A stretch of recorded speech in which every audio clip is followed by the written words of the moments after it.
दुनिया की तारीख में ऐसी बहुत सी कौमें गुजरी हैं जो अपनी ताकत के घमंड में चूर हो चुकी थीं, लेकिन उन सब के बीच एक कौम ऐसी भी थी जो पहाड़ों को इस तरह तराशती थी जैसे वो मिट्टी के खिलौने हों। ये कहानी है कौम आदम की। ये लोग इतने लंबे, इतने ताकतवर थे कि आज का इंसान उनके सामने एक छोटे बच्चे जैसा लगता। लेकिन सवाल ये है, इतनी ताकत के बावजूद उनका अंजाम क्या हुआ? आज हम सुनेंगे हजरत हूद अलैहिस्सलाम और उनकी कौम की वो दास्तान जो हर घमंड करने वाले के लिए एक बहुत बड़ा सबक है। हजरत नूह अलैहिस्सलाम मन के तूफान के कई सदियों बाद अरब के इलाके कौम आद आबाद हुई। ये नूह अलैहिस्सलाम वंश की नस्ल से थे और अल्लाह ने इन्हें बेमिसाल जिस्मानी ताकत अता की थी। इनकी लंबाई 10 से 15 फुट तक होती और जिस्म चट्टानों की तरह मजबूत। ये लोग नंगे हाथों से भारी भारी पत्थर उठा लेते थे। इन्होंने एक अजीम शहर बसाया जिसका नाम था इरमा। कहूरान कहता है कि ऐसा शहर दुनिया में कहीं और पैदा नहीं किया गया।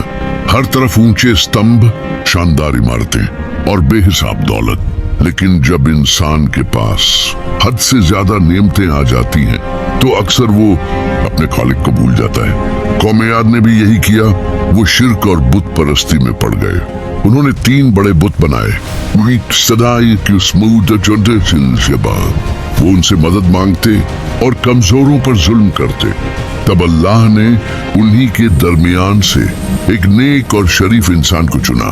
हजरत हूद अलैहिस्सलाम को नबी और रसूल बनाकर भेजा गया। हजरत हूद ने कहा, ऐ मेरी कौम, सिर्फ एक अल्लाह की इबादत करो।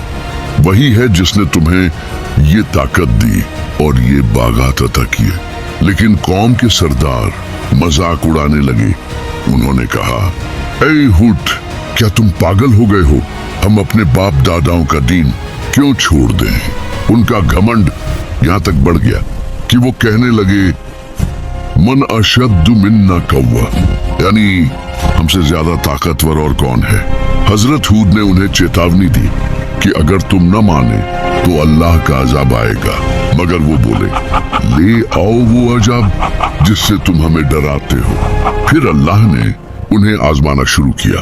3 साल तक बारिश बंद हो गई, बाग सूख गए, जमीन फट गई और कौम भूख और प्यास से तड़पने लगी। एक दिन उन्होंने आसमान में एक बड़ा काला बादल देखा।